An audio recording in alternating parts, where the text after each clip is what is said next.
O nosso trabalho é voltado a esse tipo de gestão, a dar essa orientação para a indústria, o que eles têm que fazer para não ter inadimplência. O Bem Comum é um oferecimento. Dê Valor Corretora de Seguros, protegendo tudo que tem valor para você. Há mais de 30 anos, realizando e protegendo sonhos. Siga @Dê Valor Seguros. Dr. Tiago Ferreira Luiz, especialista em ortodontia e implantes. O dentista número 1 de Joinville. Siga @Tiago F. Luiz Odonto. Hope Store. Roupas, calçados e acessórios. Visite a loja física em Joinville ou faça as compras pelo seu celular. Basta você entrar em contato no direct @Hope Store Oficial no Instagram. Quer colar a sua marca a um conteúdo bem em comum? Então entre em contato agora mesmo pelo @Bem em Comum e saiba como você pode voar com a gente. Bem em Comum.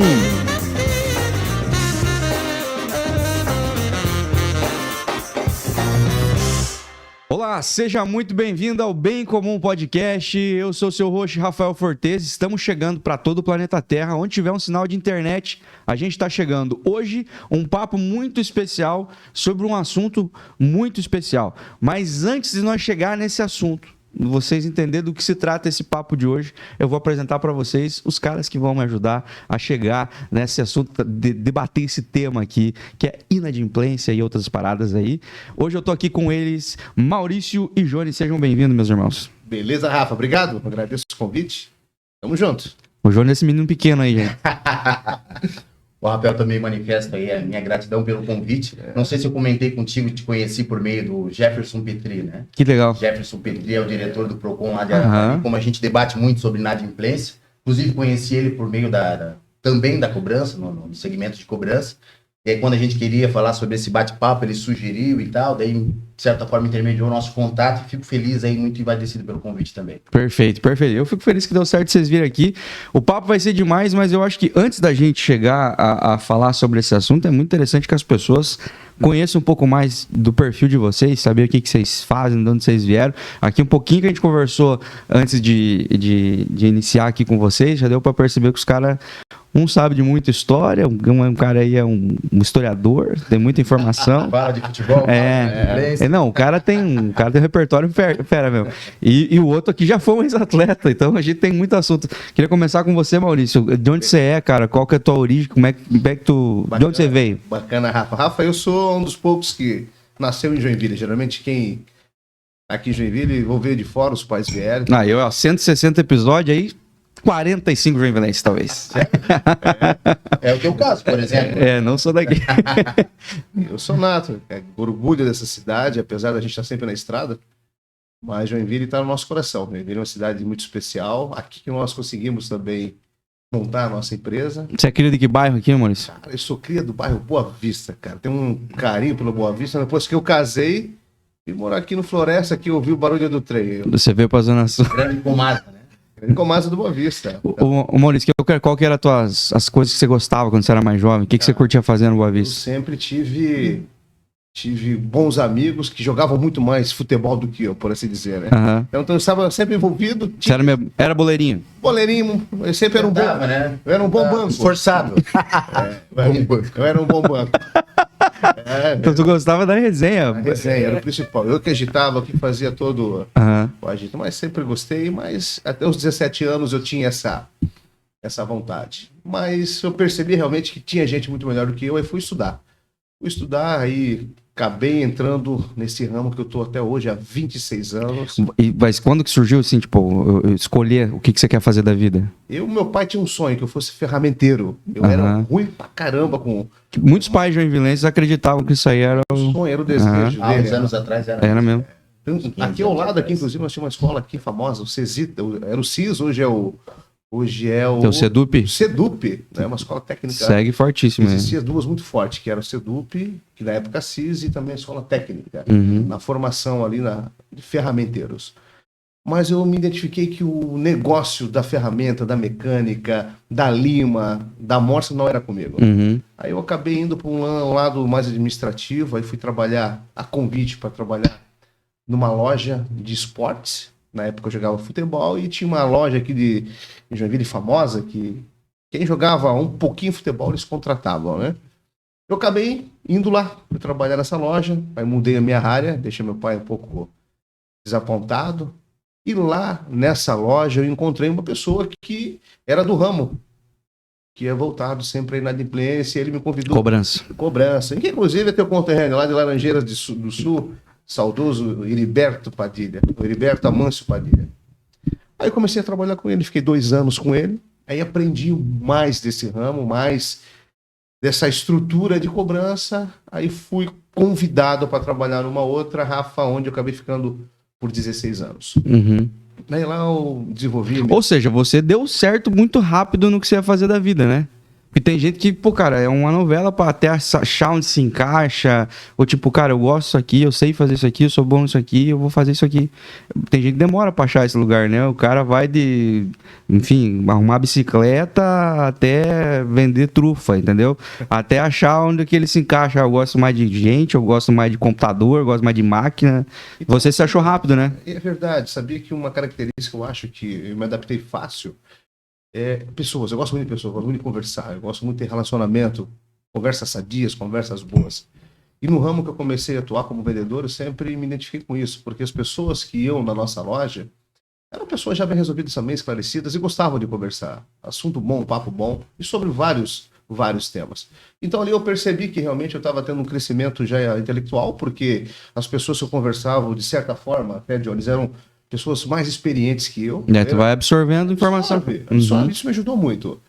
E ali eu comecei a ter essa ideia, esse caminho realmente de trilhar para esse caminho que é voltado à gestão de pessoas, negócios. Então tá dando certo até agora. Que massa, que feliz. E você, Jones, fala pra mim, cara, você é cria de Joinville também? De onde você é?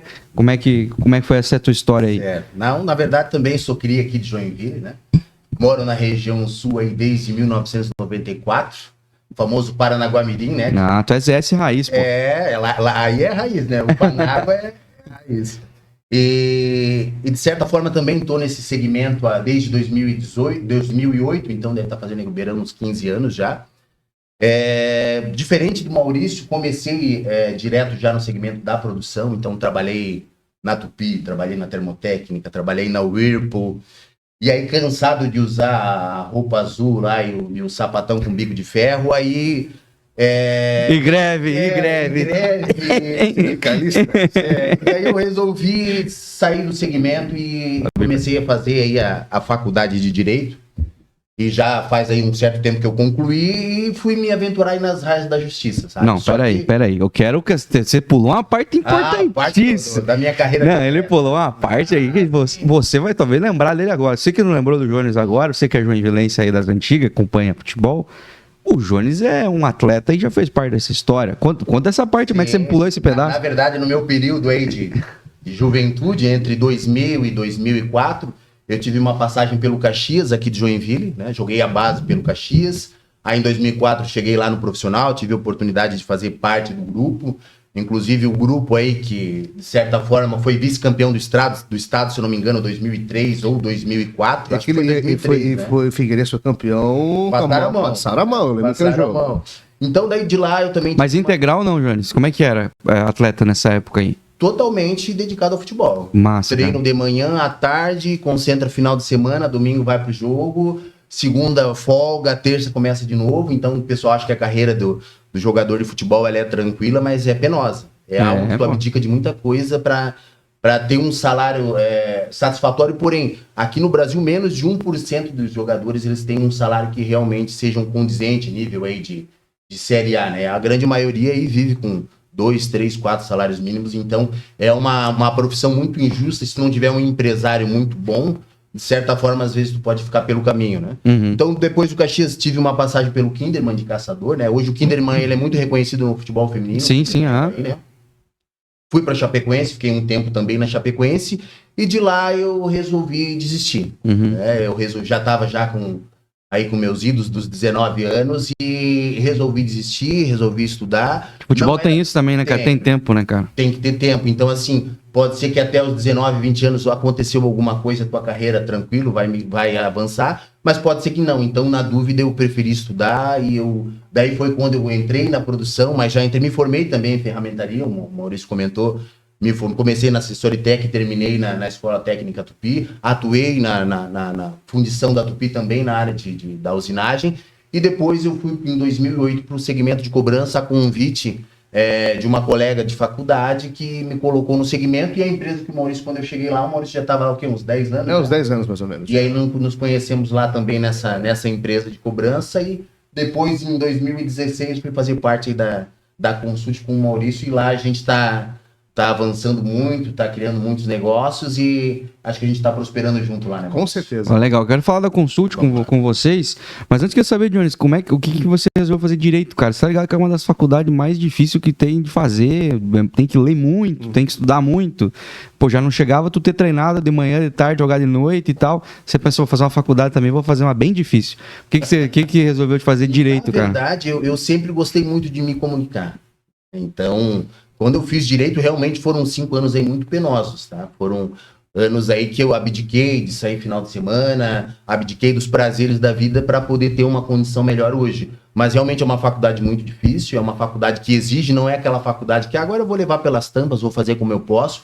Então é algo que exige demais. Então, se não estiver disposto a estudar, a ler, a procurar algo diferente, realmente não vai. Tanto que a faculdade de Direito, depois que tu se forma, todo mundo diz que o ano mais difícil é o 6º, na hora que tu cai no mercado de trabalho. Né? Porque hoje a situação realmente, para a carreira jurídica, ela não está muito fácil, principalmente relacionado à remuneração, mas ela é uma carreira que ela te força a ser um eterno estudioso enquanto tu faz parte dela. Porque todo dia eu estou estudando, todo dia eu estou lendo.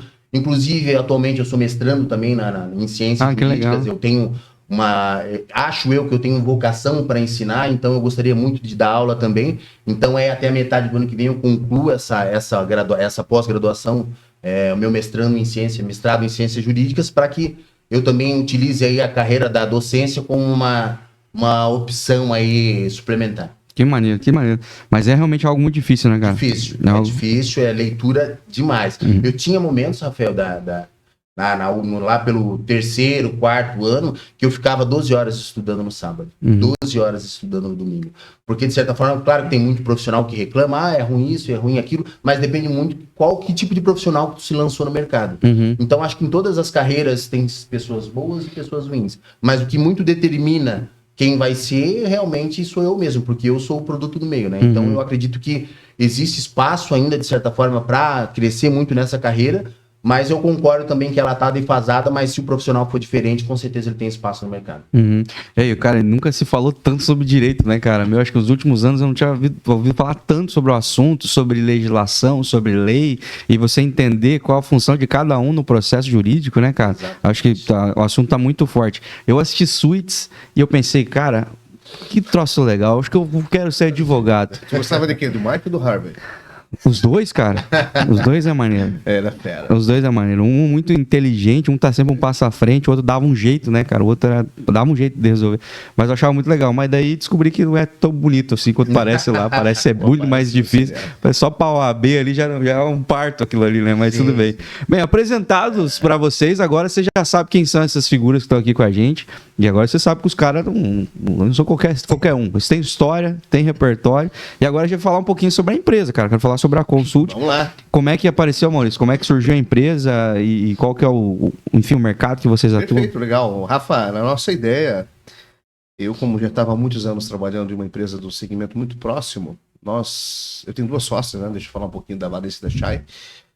Eram minhas colegas, meus pares de trabalho nessa empresa que nós trabalhávamos. Só que surgiu a ideia de a gente fazer algo um pouco diferente. Algo que a gente conseguisse atender os nossos clientes com uma outra modalidade. A nossa linha de atendimento hoje, só para você entender, Rafa, eu só atendo indústria. A empresa que eu trabalhava, ela começou a ter um segmento voltado também a fazer gestão de carteiras de cobrança de pessoa física. No seu termo técnico fala B2C. Só que a nossa ideia sempre foi trabalhar com gestão de indústria. Mas todas as indústrias. Por quê? Nós identificamos que as empresas tinham também problemas de gestão no seu contas a receber, não só as grandes, mas as médias e as pequenas também. Então surgiu a ideia, por que a gente não monta uma empresa com uma ideia estrutural de trabalhar com as pequenas e médias empresas também? Porque eles são carentes. Eles precisam também ter uma ideia de gestão no seu contas a receber. E aí eles não têm expertise, talvez, né? Não tem, e é alto esse valor também, por quê? Porque é um setor administrativo. E nesse perfil de negócios, quem investe, quem dá toda a estrutura sou eu. Uhum. Eu contrato o imposto, o encargo, o salário, a tributação, a gestão de tudo é feito pela Consult. Então nós tivemos essa ideia. Gente, por que a gente não monta um escritório voltado a atender as médias e pequenas empresas? E a gente começou a estruturar essa ideia, planejamos, colocamos no papel. Aí nós resolvemos montar o escritório. Nesse inteirinho, eu era funcionário de uma empresa ainda, a Vanessa também. Mas na área também. Na área também. Só que a gente falou, gente, não dá mais para nós ficar aqui como funcionários, quando a gente está numa idade ainda que dá para nós ser arrojados e estruturar essa ideia. Empreender. E foi o que nós fizemos, Rafa. Foi nessa ideia que a gente acabou montando a Consult. Tá? Então, deu muito certo, está dando muito certo. A Consult hoje ela tem 9 anos, temos 270 funcionários na empresa.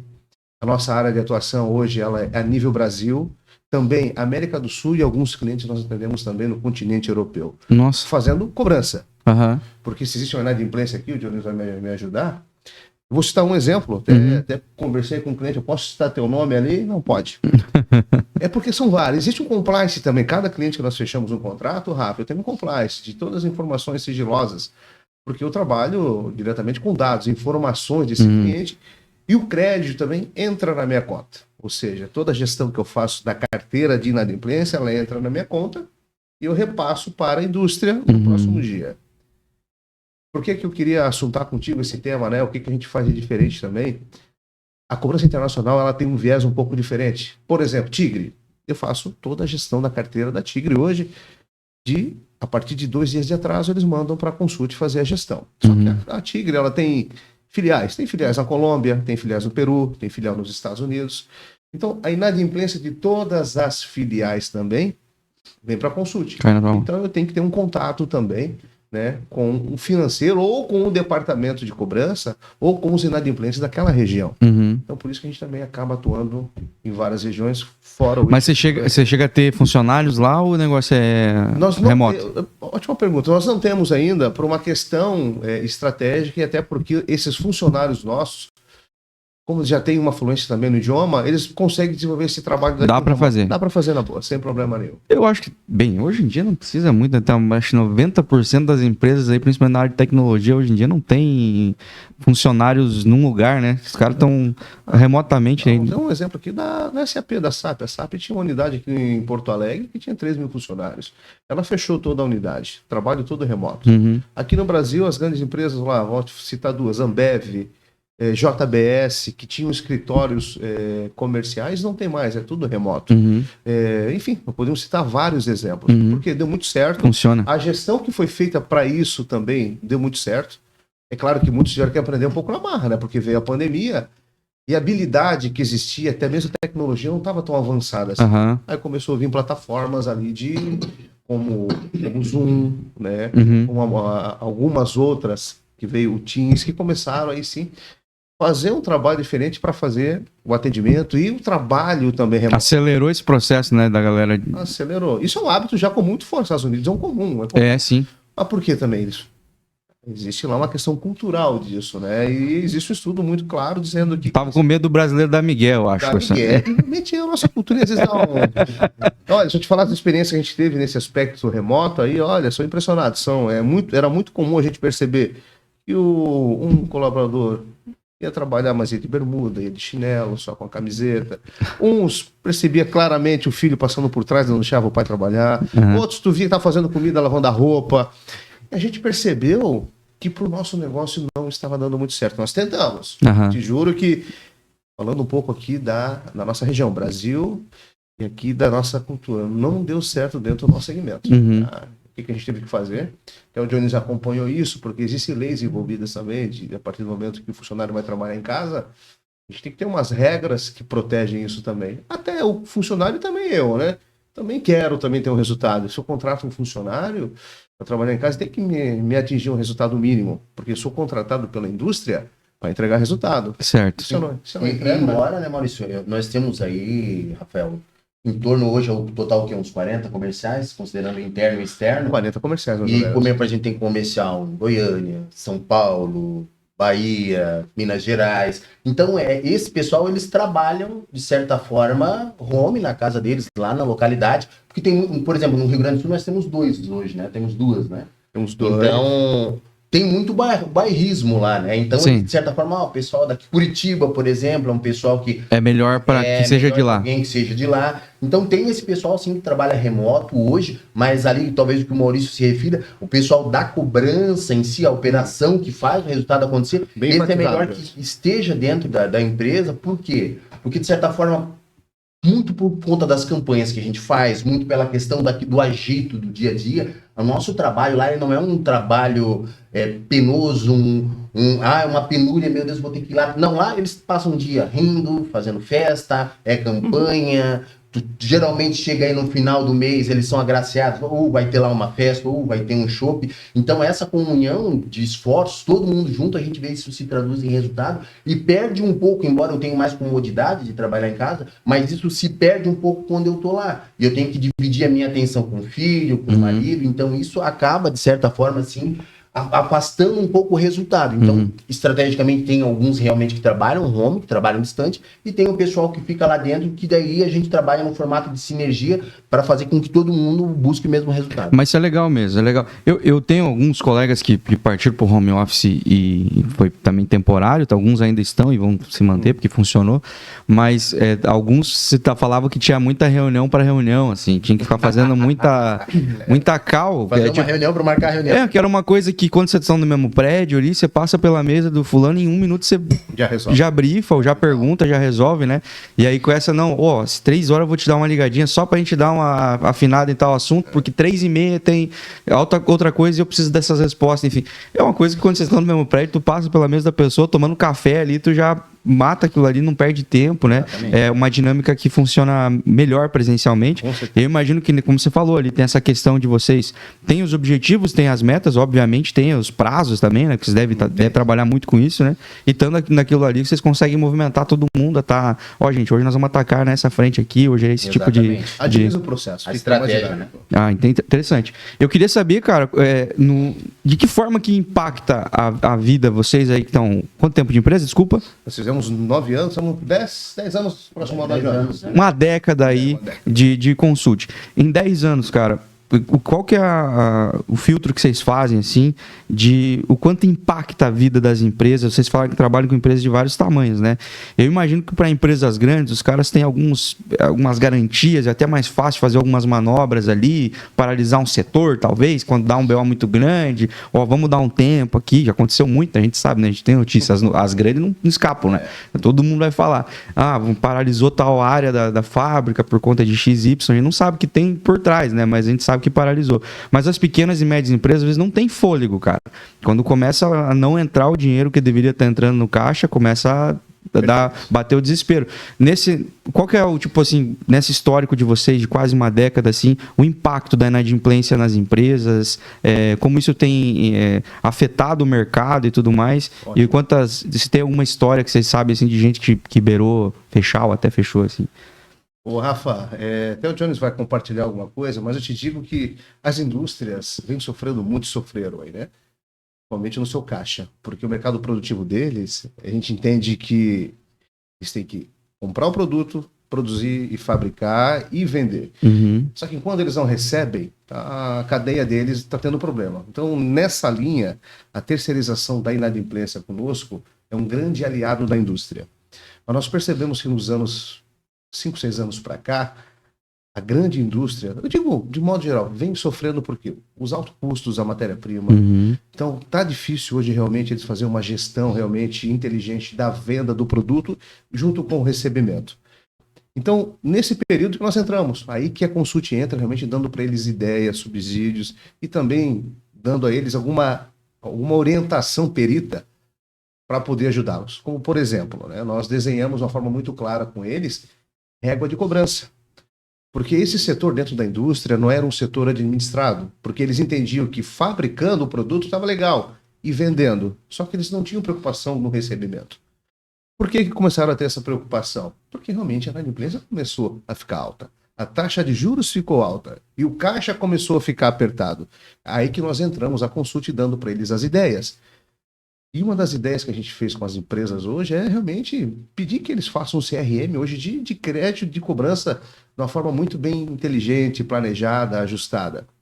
Só que esse custo ele é muito alto também. E também não é, né, Maurício, a atividade principal deles, né? Exemplo, eu sou uma empresa, outro cliente nosso, vou citar aqui, a JBS, Seara é cliente da Consult, só que o objetivo deles é vender a carne. O objetivo deles não é fazer cobrança. Sim. A partir do momento que tu direciona a tua atividade principal para fazer essa atividade acessória, tu perde o foco. Então é isso que a gente vende, que a gente também acaba se traduzindo em resultado. É um problema a menos para a empresa se preocupar. Exatamente. Até porque, Rafa, como o Jones comentou, e comentou de uma forma bem inteligente, Jones, todo o processo envolvido na terceirização é de responsabilidade da Consult.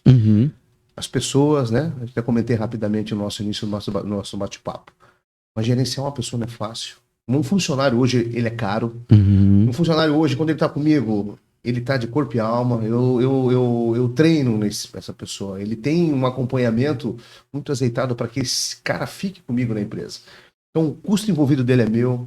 As pessoas envolvidas em todo o processo. O espaço físico hoje, onde trabalha o meu operador, é de nossa responsabilidade. O gerenciamento acima dele, eu tenho um supervisor dedicado. Então, se nós vamos perceber, será que a JBS faria isso para fazer cobrança? Então, talvez não com esse capricho, né? Exatamente que não, porque o negócio deles, como a gente falou, é vender carne. A Tigre é o quê? Vender conexões, né? Enfim, várias outras indústrias. Manco, que também, cliente nosso, Mac. Se não for citar os clientes nossos aqui... Não, se a gente, claro, tem os clientes que são exponenciais, também tem os clientes de intermediários, a gente está com quantos clientes? É verdade, nós fizemos um evento em São Paulo agora, no APAS Show. O APAS é o maior encontro hoje das empresas alimentícias da América Latina. E a Consult foi convidada para estar presente lá, devido ao nosso portfólio, devido ao número de clientes que nós temos. Hoje, Jones, atualmente, clientes que nos mandam a matéria-prima diária, Rafa, média de 3 mil clientes ativos. Você tá louco? 3 mil clientes. E assim, 3 mil em 8 indústrias. anos é eu acho que eu costumo dizer que a Consult ela já começou próspera por conta de toda a expertise que a equipe tinha. Então, migraram funcionários de uma outra empresa. Eu, por exemplo, na empresa anterior que ele comentou, trabalhei lá há 7 para 8 anos. E aí já saí de lá sabendo como faz. E aí a gente já começou um negócio sabendo que caminho tinha que perseguir. É diferente quando se aventura em fazer algo que tu não conhece, por exemplo. Você aprende no processo. Eu não vou fazer um podcast porque eu não conheço sobre isso, né? Eu ia apanhar se eu estivesse aí no teu lugar. Então, de certa forma, a gente já começou estruturado. E eu acho que muito diz respeito do resultado da Consult por conta disso, sabe? E todas as pessoas que estão lá, desde o Maurício, Chayana, eu que cuido da parte do jurídico, nós passamos por todas as etapas. Eu fui cobrador 5 anos, eu fui supervisor, eu fui coordenador, né? Hoje eu brinco lá que sou aprendiz de feiticeiro, né? Advogado, gerente lá, o responsável por toda a gestão do setor jurídico. E a gente sabe o que acontece em cada etapa. Às vezes domina os processos. Às vezes faço a minha parte comercial, workshop, agora a gente tem semana que vem, do dia 12 até o final de semana em Brasília, Distrito Federal, onde a gente vai falar sobre inadimplência e crédito. Então eu acho que tudo isso se traduz em resultado, tu já dominar isso.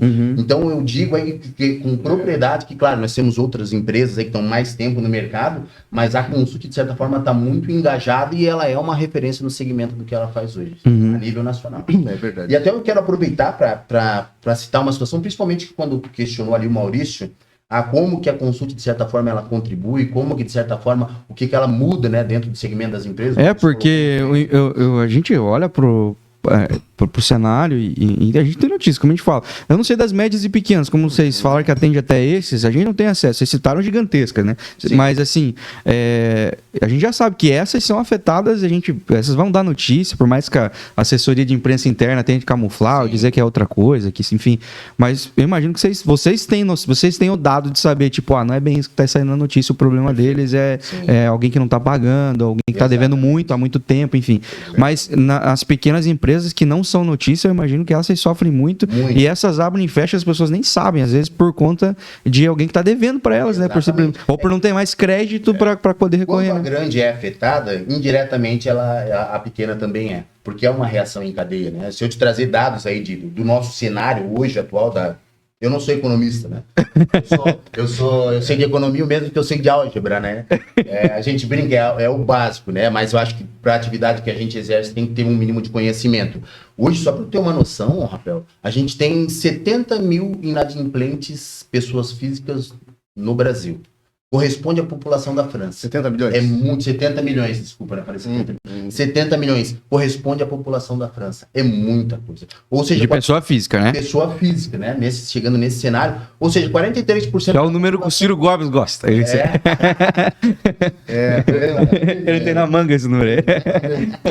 E aí tu imagina o quê? 43% da população está endividada. Sim. Essa dívida é em torno de 4,6 mil reais por família. Uhum. Claro, a gente trabalha no segmento de cobrança de pessoa jurídica. PJ, né?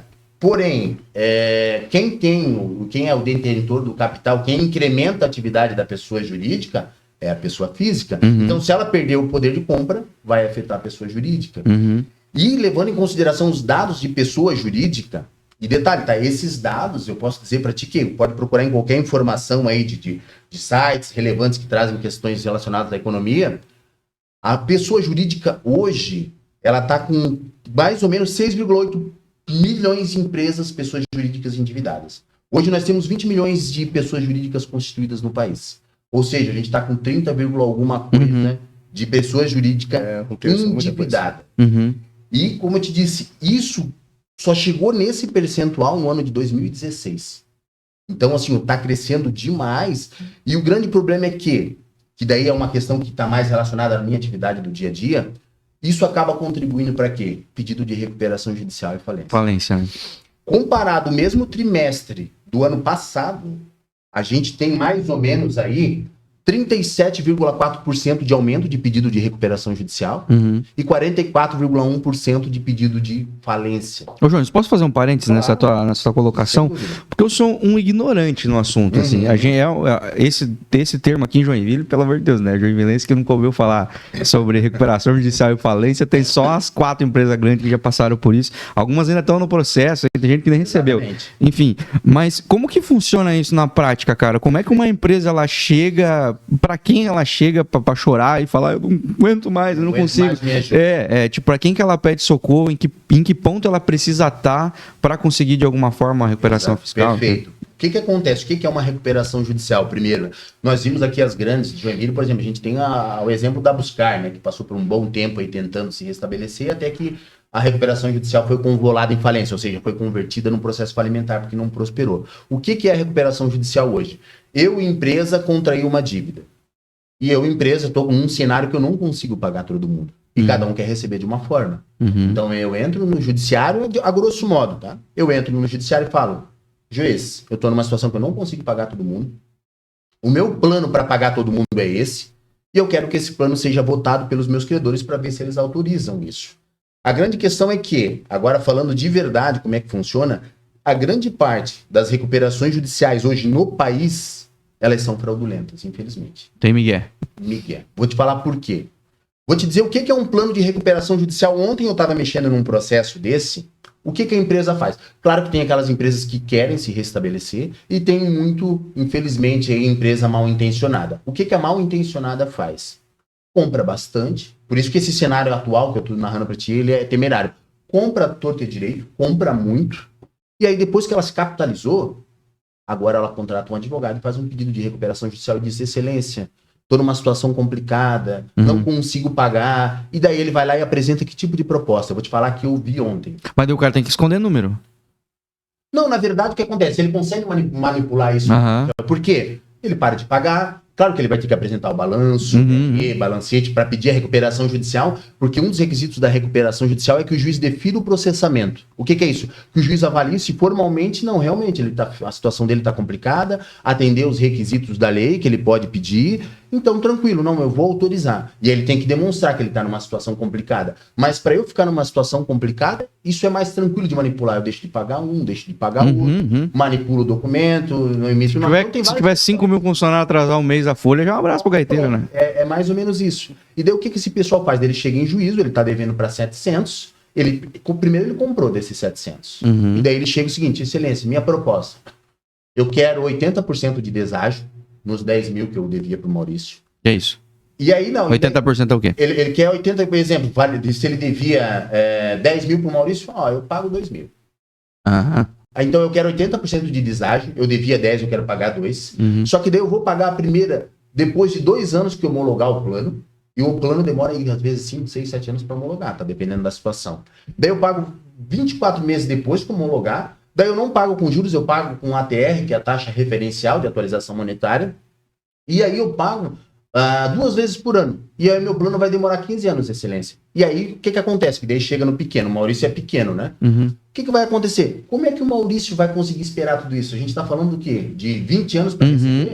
Então, infelizmente, existem algumas empresas que se aproveitam disso, manipulam isso e se capitalizam. Mas daí a empresa quebrou. Na recuperação judicial não avançou. Mas ele já colocou o dinheiro para dentro. Ele já colocou em outra empresa. O sócio pegou o dinheiro. Então, ele, de certa forma, se capitaliza em prejuízo dos demais. A grande parte hoje das recuperações judiciais no Brasil são assim. Te falo, tá? Só que, claro, que tem as que querem mesmo. Por exemplo, a gente vê o caso de uma Cipla da vida aqui em Joinville, quantos anos lutando? Então não é uma recuperação... E deu certo, aparentemente? Não. Não? Porque infelizmente acabaram falindo e, se eu não me engano, eu vi uma reportagem que parece que o mesmo, a rede Condor parece que comprou. É isso que eu vi. Então, compraram a estrutura. Compraram a planta isso, e tal, não compraram... Exatamente.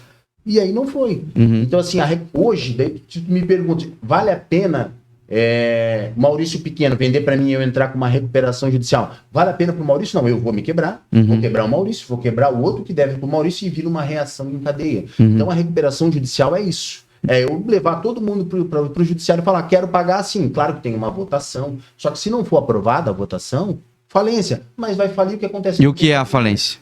A falência, o que é? Quando, de certa forma, nesse cenário da recuperação judicial, o plano não é aprovado, o juiz vai falar assim, não deu, não tem como fazer dessa forma, os credores não aprovaram, a consequência qual que é? Eu vou ter que vender o teu patrimônio para pagar a dívida deles. E aí, dilapida o patrimônio. Ou seja, tu pega a estrutura da Cipla, né, um exemplo que a gente vai trazer aqui, vende tudo para pagar os credores. Mas nisso já não entra mais marca, mercado, entra só a parte... Vai pegar... O que é tangível? O que é tangível, o que é material. Porque, assim, de certa forma, se a empresa vai falir, não tem como vou um software. Porque, de certa forma, é um direito imaterial e também a empresa vai deixar de existir, então não vai ter muita relevância negociar isso. Mas a consequência é essa. Mas o problema da falência?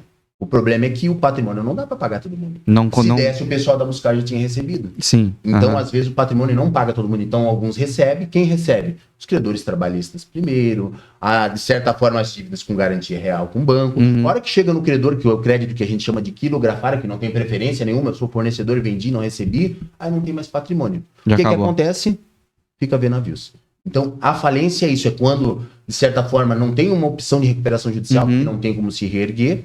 E, infelizmente, tem que dilapidar o patrimônio da empresa para pagar. Então, a empresa deixa de existir, realmente baixa as portas. E vocês têm essa idade de quantas empresas entram em falência assim? O que acontece? Os dados que eu te trouxe é que, no mesmo período do ano passado, aumentou 44,1% de empresas pedindo falência. Recuperação judicial, possivelmente tu deve ter acompanhado, Americanas pediu. 40 bilhões. É muita coisa. Imagine os pequenos, os médios, todos foram afetados por conta disso. Todo mundo sofre, né, Então, assim, claro, eu não em hipótese alguma, eu acho que a Americanas não vai conseguir cumprir o plano ou fazer uma proposta que seja factível. Mas se não conseguir cumprir, a consequência é a falência dela para pagar as dívidas. Nossa, esse cara Mas tem... o número é grande. 1 milhão de fornecedor. Eu recebo por dia, a gente tem uma plataforma, Rafael, que a gente consegue avaliar esses dados econômicos de recuperação judicial. Eu recebo por dia mais ou menos 7 novos pedidos. 8, 9. E detalhe, não são as novas que estão pedindo. É da faixa de 20 a 40 anos. São as antigas. Então, assim, os dados, eles são muito temerários. A situação que a gente está vivendo hoje, de certa forma, ela é muito imprecisa. É uma situação que, te falando um pouco, porque talvez... o que motivou isso? Talvez é o que a gente quer saber, né? Mas desde 2016... Eu não queria te cutucar nesse assunto, eu não queria te provocar. Não foi eu que perguntei, mas já que você começou, eu vou perguntar. O que mudou, cara? O que mudou de 2016 pra cá, no mundo, no Brasil, pra coisa degringolar desse jeito? O que acontece? Sem ser partidário, de certa forma, né? Não vou, foi o presidente que acabou com o país, porque a questão da inflação e o cenário econômico, ele não é do Brasil. Ele é uma situação a nível mundial. Sim. Alguns mais, outros menos, mas é claro que isso é uma derivação da pandemia. É a ondas, né? E o que aconteceu? Nem na época da pandemia, Rafael, a gente teve um número nessa altura. Uhum. Na época da pandemia, que tinha muitas empresas aí fechadas, a taxa Selic estava em 4,75, hoje está em 13,75. Então a pandemia ela contribuiu por isso. E por que naquela época não estava tão alto? O governo, naquela época, ele deu muito incentivo. Ele deu lá o Pronamp, por exemplo, que qualquer empresa podia lá pegar uma verba, pedir um empréstimo lá com juros baixíssimos, né, Maurício? Algo muito irrisório. Aí você ia lá, pegava algo para se capitalizar. Teve lá o BEM, que é o benefício da manutenção do emprego e renda, que a empresa deixava de pagar o funcionário, parte da remuneração do funcionário, e o governo pagava. A gente teve o auxílio emergencial, por exemplo, também. O que foi? Foi a situação que cada um mostrava a sua carência e recebia também uma verba do governo. Sim. Então, tudo isso fomentou naquele momento. Só que agora chegou a conta. Infelizmente, agora chegou a conta. E só para te trazer um dado aqui, a Selic, como eu falei, ela está 13,75. O que é a taxa Selic? Como eu te falei, eu não sou economista, mas, a grosso modo, é o que controla toda a inflação, que controla a economia no país. Quando for financiar alguma coisa, dá uma olhada na taxa lá, que nada se compara a esse número. Exatamente. E tu sabe que influencia diretamente no financiamento, influencia diretamente no rendimento do que tu tem lá na poupança, nos investimentos, e na tomada de crédito. Por isso que o cenário está assim, porque o crédito está alto. O que acontece com a Selic? Quando tem muita oferta e demanda, o que acontece? Sobe. Sobe por quê? Porque ele tem que subir a Selic para controlar isso, porque senão o dinheiro perde valor. Aí sobe para equalizar. E daí quando sobe, de certa forma a procura diminui e equaliza o valor da moeda. E o grande problema é que, por mais que isso aconteça, e tem já deve ter ouvido por aí que vai ter a situação do arcabouço fiscal que a gente está ouvindo toda hora, né? Arcabouço tributário. Passou. O que funciona isso? É uma nova política de tributação para, de certa forma, modular essa questão. Só que isso não vai ter retorno até o final do ano. Os especialistas estão dizendo o quê? Que 2023 é o ano do Calvário. E 2024, o que vai acontecer? É reestruturação. Porém, 2025 e 2026, aí vai virar festa. Vou te falar por quê, que é o que a gente consegue deduzir pela leitura que a gente acaba fazendo. O que acontece nos 2 últimos anos de eleição? Aí libera dinheiro a todo direito. E daí lá, no próximo que pegar, aí se vira. Por que se acontece isso? Isso é um inferno, né, cara? É um ciclo infinito. Exatamente. Se faz isso para se reeleger. Pega o exemplo do antigo presidente, eu não sou partidário, mas exemplo, ele liberou 40 bilhões no último ano. Bolsa Família, outras questões aí. Por quê? Porque ele sabia que aquilo dali era uma moeda de troca para ele tentar a reeleição. Isso vai acontecer também, né, no mandato do atual presidente. Então, 2024, 2026 vai ser a festa, vai ser a farra, e 2027 paga a conta. Mas 2024 é o ano da reestruturação. Isso a gente já consegue prever que é mais ou menos isso que vai acontecer, só que durante esse tempo, né, 2023, 2024, tal, aí o cenário fica instável, porque não se sabe o que vai acontecer. E aí a taxa Selic sobe, e isso influencia o quê? Diretamente nas negociações, diretamente nas linhas de crédito. Consumidores se prejudica, empresas se prejudica, e aí vem o nosso papel de tentar equalizar isso. A minha pergunta era nesse ponto aí. Beleza, a gente já entendeu como funciona, né, o sistema aí, mais ou menos, de como as empresas grandes chegam num ponto onde fica inviável e como isso impacta, de certa forma, os pequenos, né? Os pequenos a gente está falando, obviamente, de pessoa jurídica, né, PJ, empresa, mas lá na ponta mesmo é uma porrada de funcionário que também tende a ficar sem seus direitos, sem seu salário, ou até nas rescisões ali não ter tudo o que precisa. Como ele citou o exemplo da Buscar, que tem gente que, infelizmente, talvez vai chegar no final ali e vai receber metade do que estava escrito que ia receber, né? Dos acordos ali. Se receber. Mas eu queria saber, a Consult, vocês entram em que parte dessa conta vocês aparecem? Da empresa da empresa grande que está lascada, ou vocês entram mais onde os médios, onde o pessoal que precisava receber dessa empresa que está lascada não está recebendo e está começando a corda apertar? Onde é que vocês aparecem, Maurício, nessa história? Na realidade, a gente tem toda uma regra, um processo em todas as suas fases de cobrança. Só para você entender um pouquinho o fluxo, tá, Rafa? A empresa nos contrata hoje até mesmo sem o seu título ainda vencer. Então eu posso fazer um preventivo. Ele está trabalhando na prevenção. E é prevenção. As indústrias hoje também partiram para isso. A gente faz a prevenção. Aí a partir do primeiro dia também, caso já haja inadimplência, nós da Consult já também começamos a fazer a nossa abordagem, mas uma abordagem totalmente dentro do script muito amistoso na cobrança. Nós temos um tempo, 30 dias, talvez. Isso depende da estratégia com o cliente. A partir de 30 dias, aí nós começamos a mudar a nossa abordagem na cobrança. Abordagem um pouco mais técnica relacionada à composição daquela dívida. E nós damos um prazo para o cliente também. Eu tenho 2 clientes. O que me contrata, que é o credor, e o devedor também é o meu cliente. Esse cara que eu dependo. A nossa responsabilidade é solução empresarial. Exato. Então eu preciso cobrar do devedor, mas também permitir que, de certa forma, ele continue fomentando o negócio com o cliente dele. Né? Eu tenho uma responsabilidade de reerguer o meu cliente, mas também a nossa finalidade de reerguer esse devedor. Não deixar ninguém em maus lençóis. Exatamente. Ninguém. Pelo contrário, a nossa abordagem, Rafa, é muito voltado para que esse inadimplente seja um cliente ativo, que ele volte a comprar, que ele continue fomentando no Até porque está no nome Soluções Empresariais, né? Vocês têm... Tem que resolver problema. Depois eu vou abordar um pouquinho contigo as soluções, por que a gente chegou lá. Mas só para responder essa tua pergunta, então a partir do momento que na esfera amigável, que eu dou um prazo lá de 60 dias, eu não consigo fazer a cobrança administrativa ou a cobrança amigável, que é no nosso linguajar, aí eu transfiro para o departamento jurídico. Aí vai para o time do Jones. Aí o Jones tem todo um... Que é o time da ameaça. time da ameaça. Aí bota mais embaixo. Buraco mais embaixo. Só que Pega a Constituição e larga em cima da mesa assim, bom. é verdade, o Jones pega o processo todo, ele vai analisar realmente aqui a condição desse cliente que se tornou inadimplente e não quer pagar amigavelmente. Aí o Jones, dentro da sua leitura jurídica, dentro do seu negócio técnico, ele vai identificar o caminho que tem que ser seguido.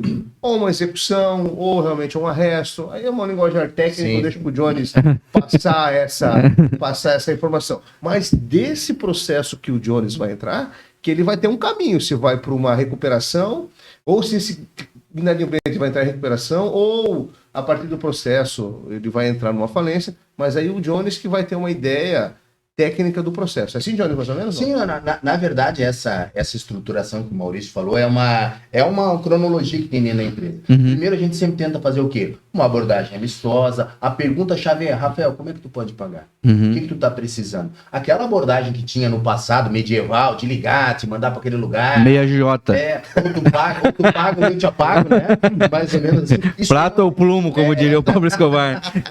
Isso não existe mais hoje, tá? As pessoas não são tratadas mais dessa forma. Isso é o cara liga na tua cara e um abraço. Liga na tua cara. Eu lembro que quando eu comecei a negociar uns anos atrás, naquela época a abordagem era um pouquinho mais... Ô, amigo, o que tu fez com o teu dinheiro, né? Hoje em dia, se eu perguntar isso pra ele vai me mandar pra aquele lugar.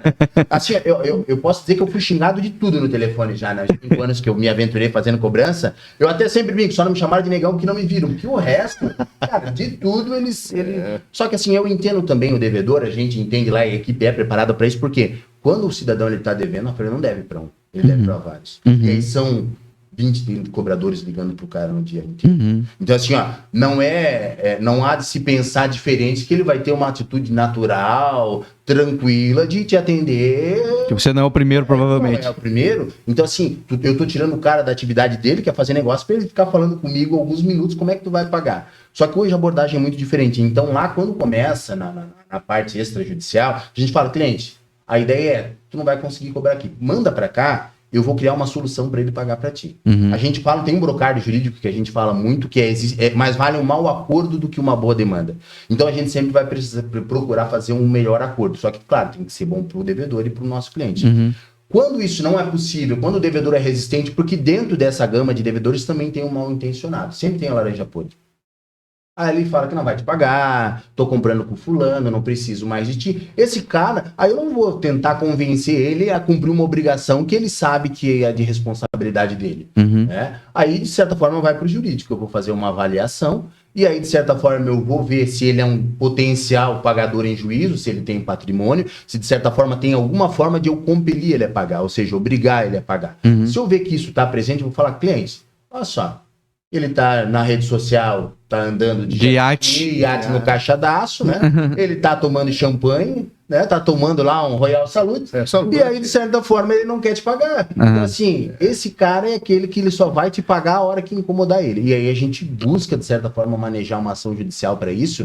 E as nossas ações judiciais, elas também são diferentes. Porque uma das coisas que a gente faz, Rafael, e somos um dos poucos escritórios que eu sei que fazem isso, quando o escritório de advocacia começou lá na Consult, a gente até pegou uma pegada tipo, vamos fazer tributário, vamos fazer trabalhista, vamos fazer isso. Porque quando tu começa, geralmente tu vai para um viés mais generalista, por quê? Porque tu quer várias fontes de receita, então tu ataca em tudo.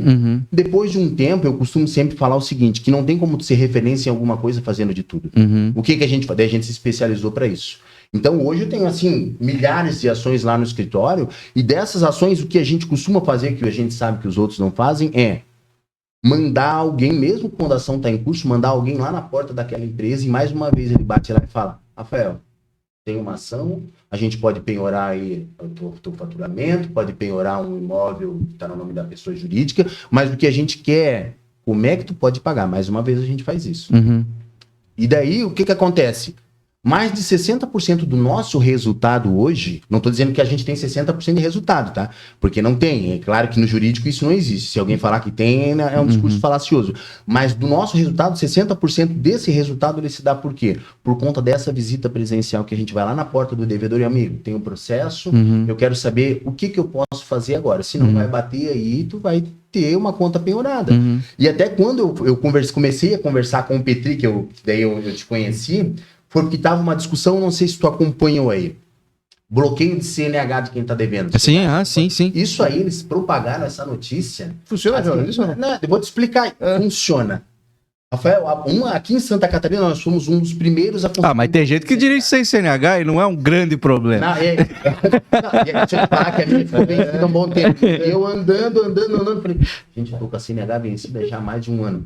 Aí tomei vergonha e fui lá e renovei, né? Mas deu foi na pandemia, né, Jonathan? Então, aí tá perdoado. Não tá dirigindo. Na correria, passa e depois tu vai ver. Não é uma coisa que tu fica olhando, não. Vamos ver quando vai vencer. Daí o que aconteceu, Rafael? Nós somos um dos primeiros escritórios em Santa Catarina a conseguir um bloqueio de CNH. Nesse viés que eu te falei. O devedor, processualmente, ele era um coitado. Ele dizia que não tinha condição, que tá, mas daí a gente via ele curtindo dos prazeres da vida na rede social. Hoje, não vai mais andar de Porsche em BC. Exato. Hoje a rede social ela acaba contigo, tá? Então, assim, ela te entrega? Ela te entrega. E a gente conseguiu esse bloqueio. A gente conseguiu esse bloqueio de CNH, mas detalhe, só para te explicar assim, bem resumidamente, como é que funciona o bloqueio de CNH? Inconstitucional, tu tá bloqueando o direito de ir e vir e tal. Como que funciona isso? Não é eu pegar, excelência, eu quero o bloqueio da CNH do Rafael. Para eu chegar nesse formato, eu tenho que esgotar todas as alternativas anteriores. Tem hora de conta. Eu dizer assim, já tentei de tudo. Tentei de tudo. E ele tá, infelizmente, agindo de maneira ardilosa. O que significa isso? Ele não quer pagar, quer prejudicar os credores e ele tá lá, nadando de braçada. Aí o juiz ele autoriza isso como forma de obrigar ele a pagar. Vê que é maldade mesmo. Que é no caso de maldade, isso não vai ser feito. Né? Aí eu tava esses dias aqui ali numa lanchonete, e aí o garçom tava passando a reportagem, o garçom tá aí, ó.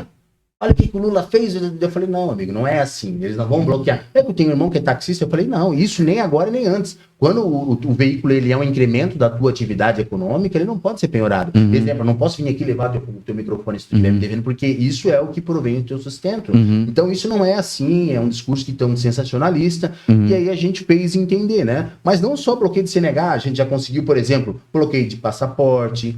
Nossa, aí dói na veia do rico. Restituição de imposto de renda, o cara tá lá esperando o dinheiro, que vai lá e tu... Então, assim, ó, tem várias outras finalidades aí com relação a esse novo cenário. Mas o bloqueio bancário deve doer muito no coração, né? Nossa. Quando tu não tá esperando, mas como o devedor ele é malicioso, ele já não deixa nada. Joga na Nubank. Ou intermediador de pagamento, PicPay, aí faz uma malandragem. Mas, assim, a gente consegue ter muito resultado com esse viés um pouco diferente do judiciário. O judiciário não é entrar com ação e esperar. A gente tem que fazer alguma coisa pro resultado acontecer. E essas visitas que a gente manda um advogado lá depois da ação, isso a gente vê que, de certa forma, é visto com bons olhos, né? No sentido de, os caras ainda estão tentando resolver. E, como eu disse, mais vale um mau acordo do que uma boa demanda. Né? Ficar 5, 6, 7 anos litigando no judiciário não compensa mais. Não, e é interessante o cara ter essa visão, né? De que o cara não quer prejudicar você nem a tua empresa de forma alguma, ele só quer solucionar, resolver a situação. Eu queria fazer uma pergunta que me surgiu agora aqui, é que Vocês têm alguns clientes de vocês que, vocês têm, como você falou, muitos clientes, né? De vários tamanhos, de vários lugares do Brasil, enfim. De vocês estarem com os dois dentro do escritório de vocês, tipo assim, pô, tem a X empresa que tá me devendo. Daí você fala assim, pois é, X empresa é meu cliente também. Nossa. Você tem que, beleza, eu vou resolver na mesa do lado aqui, porque meio que o cara que cuida disso. Tem como acontecer, Rafa. Isso acontece com frequência. É claro que a nossa abordagem é uma abordagem muito bem direcionada, e muitas vezes quando isso acontece, quem faz a própria negociação é o Jones, que é cliente. Eu já cheguei a fazer negociação de grandes indústrias, porque aí os caras viram um conciliador. Exatamente, essa é a atividade. Sabia, Johnny, estava até pensando aqui, os casos que ocorreu nesse viés que o Rafa comentou conosco, todos tiveram sucesso. Todos tiveram. E dívidas altas, tá? Só para você entender um pouquinho também, Rafa. O nosso ticket médio de trabalho são tickets variados, mas essas indústrias que tem lá na empresa com a gente são valores que ultrapassam milhões, 2 milhões, 4 milhões, 5 milhões. Hoje, o que chega de borderô lá, meu irmão? Borderô que a gente fala, Rafael, o que chega de novos devedores para comprar em valores? Ele passa o quê? De uns 50 mil, 60 milhões? Mais ou menos, vai batendo nisso aí. Então, a nossa carteira é uma carteira que volta todo mês 70 milhões entrando. Então, assim, é muita coisa. Coisa que não acaba. E nesses casos, como tu bem colocou, tem situações que ele é meu cliente, ele tá devendo para esse meu cliente, aí tu tem que intermediar. Aí eu até crio soluções, que a última que a gente resolveu foi assim, cliente aqui que tá devendo para esse meu cliente aqui. Vamos fazer o seguinte, eu vou cobrar uns casos para ti. Esses casos que entrar, ao invés de eu te passar, posso passar pro cliente? A gente cria essa triangularização para quê? Para, de certa forma, tentar resolver sempre da melhor. Daí não te incomoda, né? Não, senão ele fica triste, né? Pô, tá me cobrando, mas tu manda também papel para eu cobrar. É uma situação complicada. Teve um caso, alguns meses atrás, foi até engraçado que o executivo, o CEO me ligou, Maurício, olha, eu preciso de uma ação específica sua, nesse caso, sua da Consult, mas eu quero que você vá lá nesse inadimplente fazer a cobrança, porque era um cliente parceiro meu também. A indústria me mandou uma dívida, a qual os dois eram meu parceiro. Resumindo para ti, esse cara ficava no interior de Goiás, a dívida era uma dívida de 3 milhões de reais, e eu fui lá, me identificando, não, vem me receber, não tem problema. Eu cheguei lá, o cara me levou para uma fazenda. Quando chegou na fazenda, ele falou... Ele fez contigo? Eu tava com uma funcionária minha, resumindo, ela achou que o cara ia pagar a gente, cara. Ela falou, Maurício, eles vão matar a gente. Eles vão meio matar Texas o negócio. Não, eu falei, calma, Alívia. Você acredita em Deus do nada? Minha pergunta. Ela começou a ficar desesperada. Foi coisas que acontecem. Não, eles vão lá para fazenda, porque o administrativo era lá e tal, mas assim, foi 16 quilômetros, uma fazenda de soja, lá em Rio Quente, em Rio Quente, Goiás, né? Próximo ali a Caldas Novas. E realmente isso a situação foi curiosa. E o cara, a gente pagou de vida pra que bom. Ele, o cara, eu nunca não tive esse privilégio, né? Mas ele fazia a cobrança, ele era tão bacana fazendo a cobrança que ele ganhava camisa de futebol quando ele fazia. Ganhei umas 30 camisas de futebol. Chegava lá, pô, não, eu vou te dar uma de presente. Eu já ganhei vários presentes aí, era muito legal. Só que eu sempre trazia a solução, eu sempre conseguia fazer a composição da dívida. Mas teve casos realmente onde já percebeu que quando eu fui fazer a cobrança, realmente eu vi que era uma tocaia. Comentou que no Rio de Janeiro chegou a subir a rotinha. Chegou a ver. Hoje não dá pra... E lá não acha mais daí, né? Apesar que é pacificado, dizem que é, né? Mas... Não, mas nessa... não é não. Não vai nessa. Nessa última aí, foi no Pavãozinho. Pavãozinho, que não conhece no Rio, ela fica muito próxima a Copacabana. Então, é ponto turístico também. Ponto turístico também. Só que é o seguinte, aí o traficante falou, não, tu deixa o teu carro aqui aberto que ninguém vai mexer.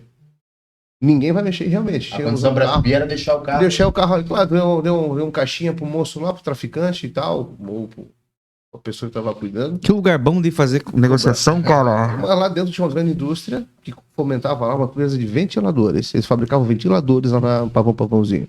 O cliente era a Ventisol que mandou. Ventisol? A Ventisol que mandou pra gente. Estou falando o nome de alguns, se der problema depois, aí tem um advogado. E no compliance, às vezes, não pode citar o nome de empresa e tal, mas aqui são clientes amigos. E teve um caso também que foi no interior de Minas Gerais, que realmente nós fomos fazer a cobrança. A dívida, na época, estava eu com o nosso negociador, a dívida era de R$1 milhão, e o cara falou, não, pode vir. Nós temos aqui já, nós fizemos a safra, porque no agronegócio existe algumas fases de cobrança. Existe a safra e a safrinha. A safra é cada 6 meses a colheita, a safrinha uma vez por ano. Você quer saber que você que mora em Joinville, quando está acontecendo, o trem vai passar rápido, outro trem vai demorar muito para passar.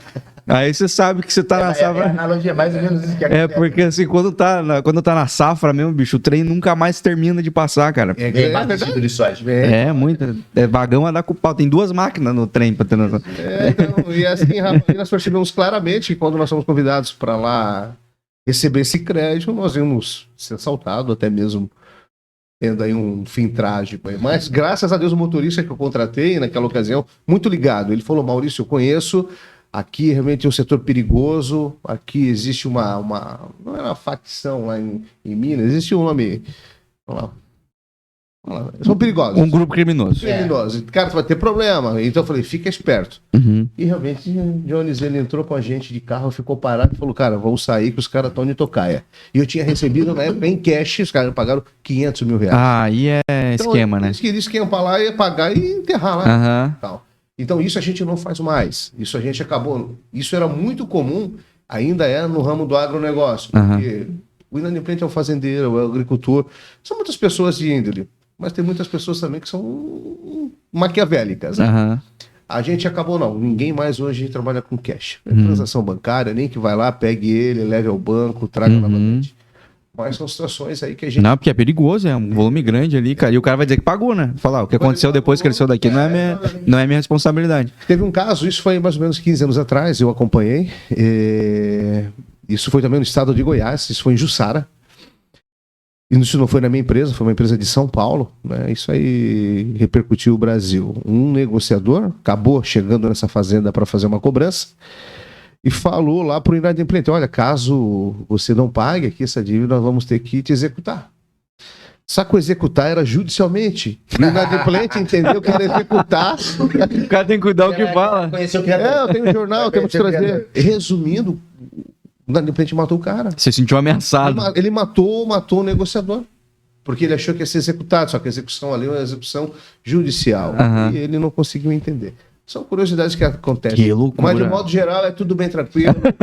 Mudou o perfil. Cara, mas é muito curioso, né? E é um assunto que vai gerando várias curiosidades. Porque eu vou conversando com vocês, vai me surgindo algum questionamento. Por esse de vocês ter um cliente devendo pôr dentro do mesmo caderneta de cliente de vocês lá. E outra é sobre os cases, né, cara? Porque deve ter coisas de muito tristes que deve ter acontecido, tipo de não ter o que fazer, ou de não haver outro caminho e vocês verem que realmente a empresa não teria mais condição, ou até de um cliente não conseguir receber uma grana que era importante ali. Você vê nas duas pontas o negócio degringolar, né? Por quem vocês estavam tentando cobrar e até a pessoa que estava devendo, você vê, cara, ele não tem condição de pagar mesmo, não vai ter o que fazer, mas também de coisas assim que vocês falaram, cara, a gente conseguiu resolver um caso muito importante, onde um dinheiro que era muito dinheiro e a gente conseguiu a solução. Pegando um caso, semana passada, olha os clientes nossos do Espírito Santo, Forte Leve. Deve conhecer a Forte Leve. Sim, pô. O que aconteceu? Só que eles têm a Forte Leve Solar, que é o segmento de energia... Placas, Eles foram lá, chegaram em Montes Claros, Minas Gerais, e levaram uma carga de 409 mil reais. Dessa carga, qual que era o ajuste? Fulano, a gente vai chegar lá, vai lá, motorista, ele vai fazer um Pix generoso, né? Ele vai fazer um Pix e aí tu descarrega. Chegaram lá, o cara disse que sacou da arma e falou, desce a placa. O motorista desceu a placa e o cliente já estava 5 meses sem receber, cadastrou, a gente fez uma abordagem, falou lá com fulano, a gente não quer te prejudicar, isso aí vai ser estarado em um processo criminal, não só uma cobrança de dívida, porque já ultrapassou a esfera civil. Sim. Fulano, vamos tentar resolver, paga o capital, e foi assim alguns meses de labuta para conseguir.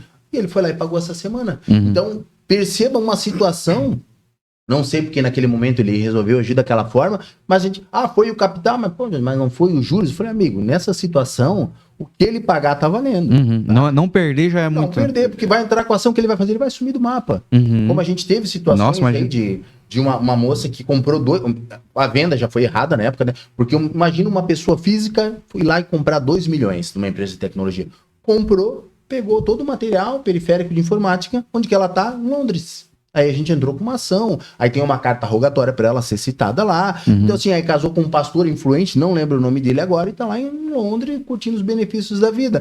Então nesse caso foi uma venda feita errada, e nesse caso é uma situação um pouco mais complicada. complicada. Mas, assim, tem vários casos que a gente for trazer que são... E esse caso, inclusive, eu fui para Minas Gerais também, que é Teófilo Otoni, a cidade. Ah, Lá, falei com a mãe dela, conversei, e aí ela foi embora. E realmente, a gente, sim, quando vai devolver pro cliente, fala, cliente, não deu, a gente quer ter certeza que fez tudo que podia fazer. A gente nunca promete lá, às vezes vai perguntar, Jones, e o êxito? Tu me garante o êxito?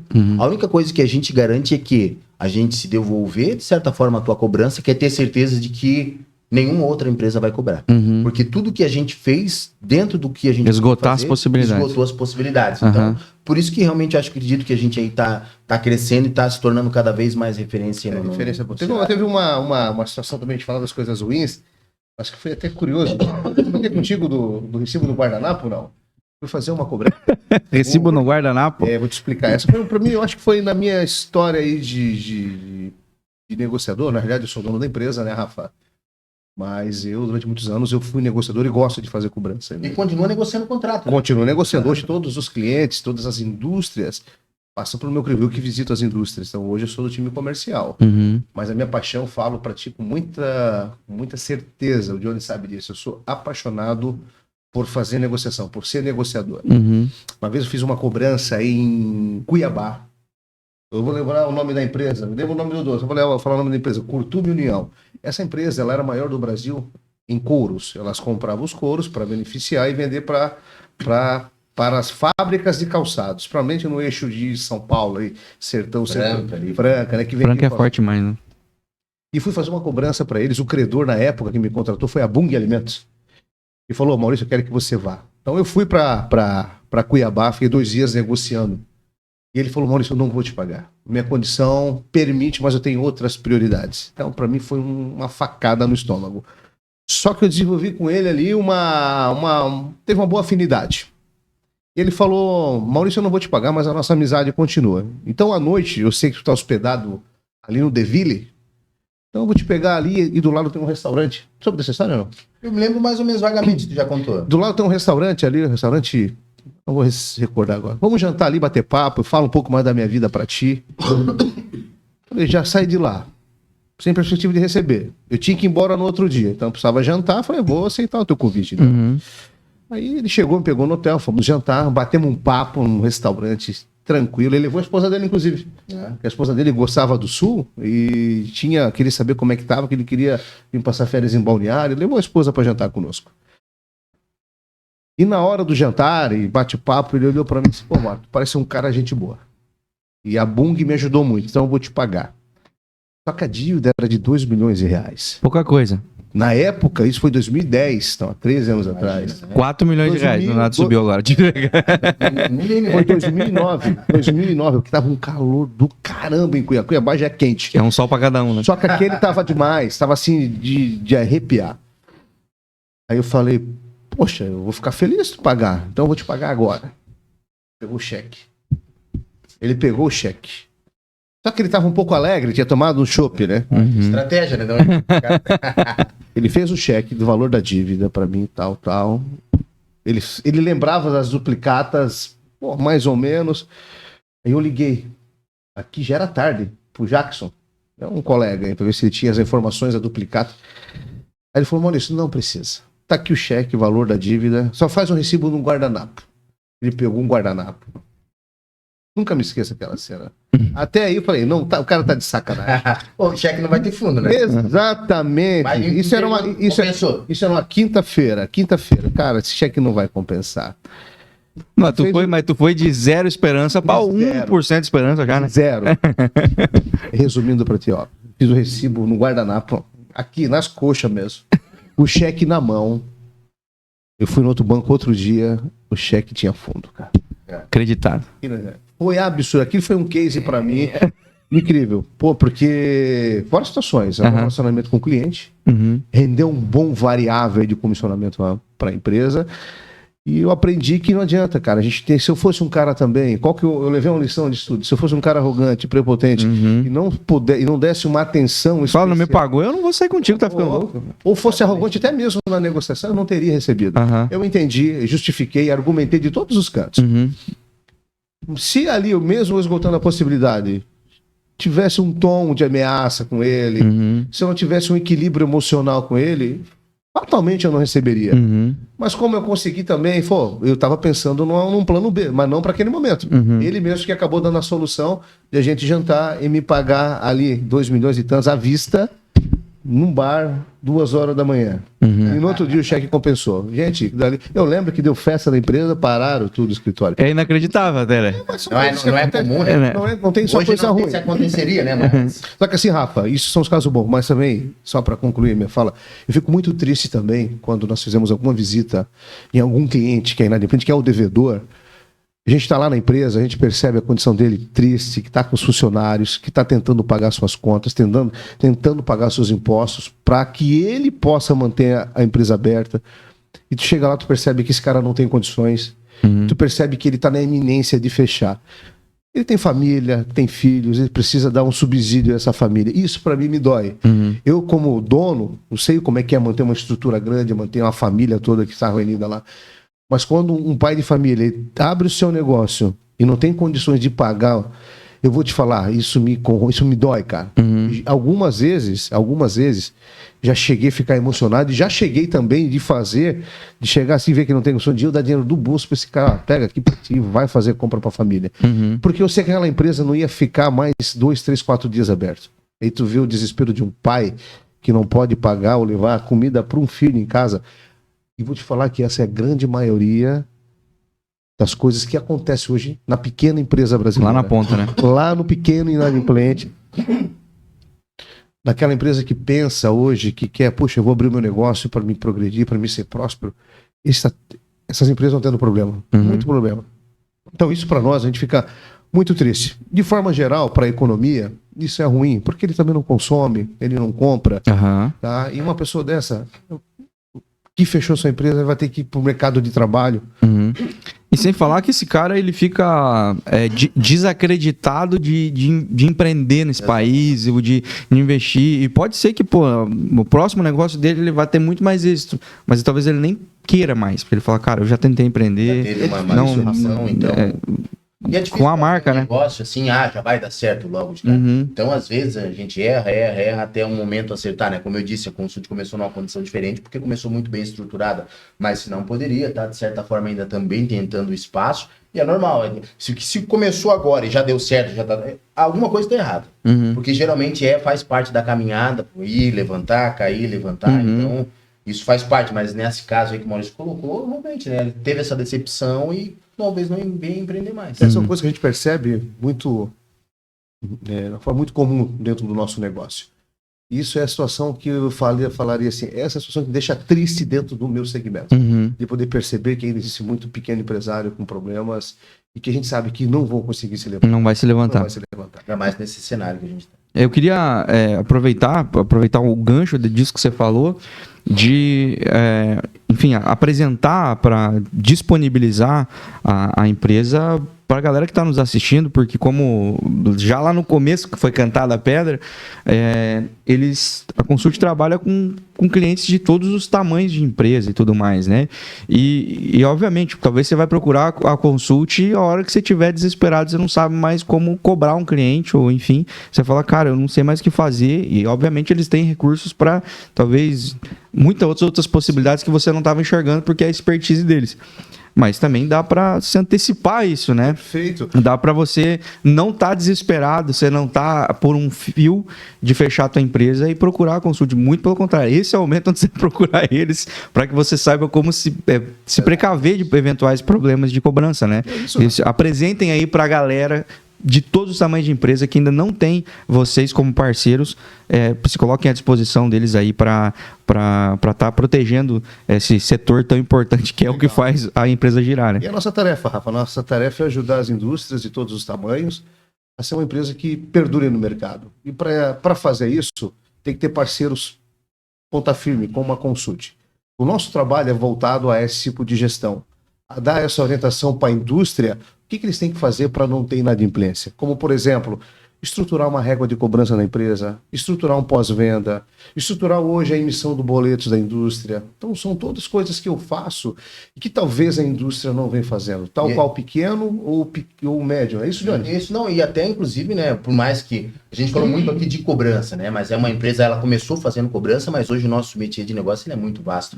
Até uma questão, hoje a gente está avançando muito na avaliação de crédito. Então hoje, Jones, eu estou com dificuldade com esse cliente aqui, eu não sei. O que geralmente tu procura quando tu quer avaliar o crédito de alguém? Serasa.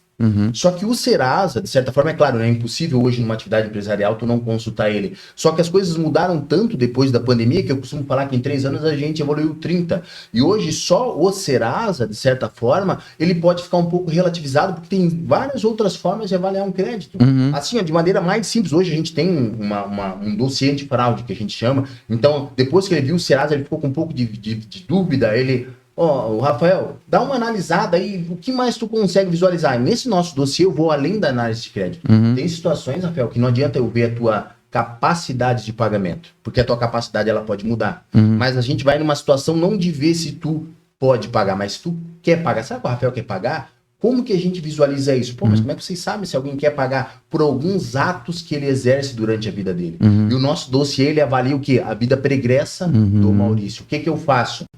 Eu vou lá, puxo um dossiê do Maurício, como eu fiz agora, há dias atrás. O Maurício, o exemplo que eu tô dando, Maurício, né? Mas esse camarada, ele tinha uma BMW S1000, ele tinha um Renegade, ele tinha uma Toyota, e ele tinha mais um carro que eu não tô lembrando agora. E aí esse camarada, o que ele fez? Ele tava recebendo, há alguns anos atrás, o auxílio emergencial. Pô, o auxílio emergencial, ele só era pago para quem, de certa forma, tinha uma carência demonstrada financeira. E o cara com um acervo desse, essa frota de carro, não demonstra carência. Então eu falei, gente, ele tá com o nome em dia, tá tudo certo. Mas um cara que pegou o auxílio emergencial, um dinheiro que de certa forma não era dele, isso demonstra caráter. E aí eu digo pra vocês, vale a pena colocar dinheiro na mão deles? É o cara que tem patrimônio, tem recurso, mas já mostrou ter má fé. Exatamente. Como situações, te dou um outro exemplo, uma situação de uma empresa do Rio Grande do Sul, onde o empresário, tranquilo, ele pode estar passando pelo momento de dificuldade, mas ele está há 13 anos pegando Bolsa Família. E, cara, ele está há 13 anos pegando Bolsa. Em 13 anos ele não se ajustou ainda, só que isso geralmente não é analisado numa análise de crédito. Não, pô. Porque vai muito além. Nem no queixo. O caso que eu vou te falar aqui, esse caso sim, ó, foi um case que eu sempre utilizo nos workshops que a gente faz. Eu fui consultar, o cara ele tava com o nome assim, ó, tranquilo, ele não tinha nada. Mas daí essa pessoa que nos procurou, essa empresa, falou, Jones, esse cara eu conheço ele, ó. Esse cara é o maior picareta que tem, só que ele não tá com nada no nome. Eu acho que ele conseguiu alguma liminar no Serasa. E hoje em dia, existe possibilidade de conseguir liminar no Serasa para tirar restrição, tá? Isso tá acontecendo muito. Eu acho que ele fez isso, Jones. Só que o dono da empresa quer vender. Procura alguma coisa. A gente foi fazer uma análise de crédito atípica, que a gente chama. Eu fui lá no CNJ. No CNJ eu fui procurar mandados de prisão contra ele. Ele tinha um mandado de prisão em Sorriso, no Mato Grosso. E esse mandado de prisão é porque ele fez um roubo com porte de arma. Com a roubo à mão armada. Aí eu falei, fulano, não precisa nem olhar mais o crédito dele, né? O cara fez um roubo à mão armada. Tu vai falar o quê pro teu patrão aí que dá pra vender pra ele? Diz pro teu patrão que não dá pra vender? Por que não dá? Porque daqui a pouco ele vai preso, ele tá com mandado em aberto. Daí quem é que vai te pagar isso? E ainda sem contar da possibilidade de ele entrar lá na cadeia e matar ele lá, e daí ele não te paga mais mesmo. Aí tu vai mandar uma carta rogatória pro paraíso, aí não dá. Então assim, ó. É risco atrás de risco. É risco atrás de risco. Então a análise que a gente faz, a gente vai sempre pelo lado ruim, tá? Eu vou achar, quando alguém me manda alguma coisa, eu falei, eu vou achar alguma coisa. Eu vou achar, se tu tá com dúvida, e a gente faz uma análise atípica que a gente fala. A gente não se detém a números do que ele paga ou compra, mas avalia a vida pregressa, porque a gente costuma dizer que a imagem do sócio precede a empresa. Exemplo, o Maurício, né? Quando eu vou analisar a consulta, eu não vou analisar, eu quero saber quem é o Maurício. Porque eu quero ver se o Maurício está de certa forma, com a consulta, se eles estão, de certo, associados. Porque se o Maurício está muito bem e a consulta está mal, está errado. Se a consulta está mal e o Maurício está muito bem, também está errado. Então a gente faz essa avaliação, quem é o Maurício, qual é o caráter dele, para dizer se libera crédito para a empresa. Então isso, o momento... Até porque não é pouco, como vocês falaram, não é pequenos valores, são valores significativos. Mais representativos. Né? E no momento que a gente está, isso exige a adoção de novas práticas, né? Que muito se falou na pandemia. E num cenário desse, não adianta fazer só o básico, porque pode ser que, de certa forma, o teu crédito seja prejudicado. E tem bastante mesmo, empresa grande aí que é só uma fachada para uma fraude, para um golpe muito grande aí.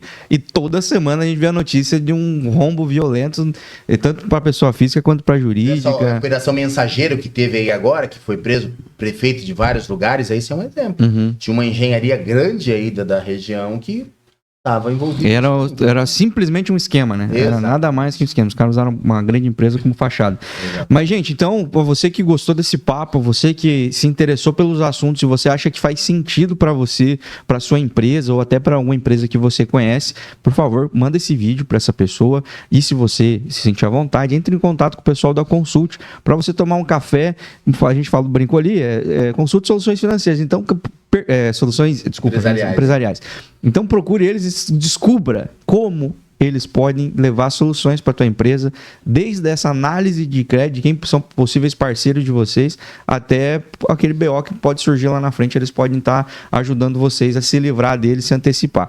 Como é que entra em contato com você, gente? Como é que consegue contato de vocês? Rafa, eu sugiro que, na forma prática, redes sociais. As redes sociais hoje aí é o grande chamariz, por assim dizer. Cartão de visita mais fácil que tem. Fácil, lá consulte.com.br, vai lá, você vai entrar no nosso Instagram, no nosso site, vai ter todas as informações como ter um contato direto com nossos comerciantes. Consulte com TH. TH no final.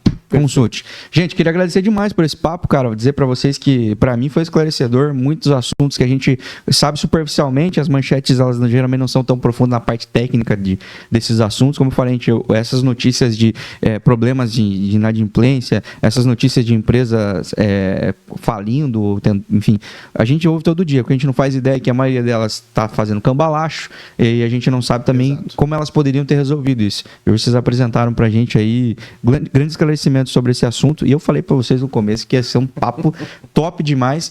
Se você gostou, já sabe o que fazer. Curta esse vídeo, se inscreve no nosso canal e compartilha. Semana que vem tem mais um episódio especial para fechar a nossa 3ª temporada com chave de ouro. Muito obrigado, rapaziada. Forte abraço. Rafa, até a próxima. Conte com a gente. Obrigado aí, muito obrigado pelo convite aí, havendo uma próxima oportunidade, com certeza a gente está à disposição. Perfeito.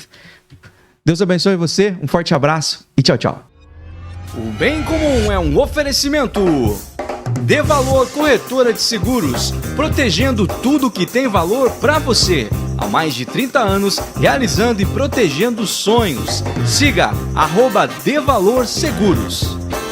Dr. Tiago Ferreira Luiz, especialista em ortodontia e implantes. O dentista número 1 de Joinville. Siga @Tiago F. Luiz Odonto. Hope Store.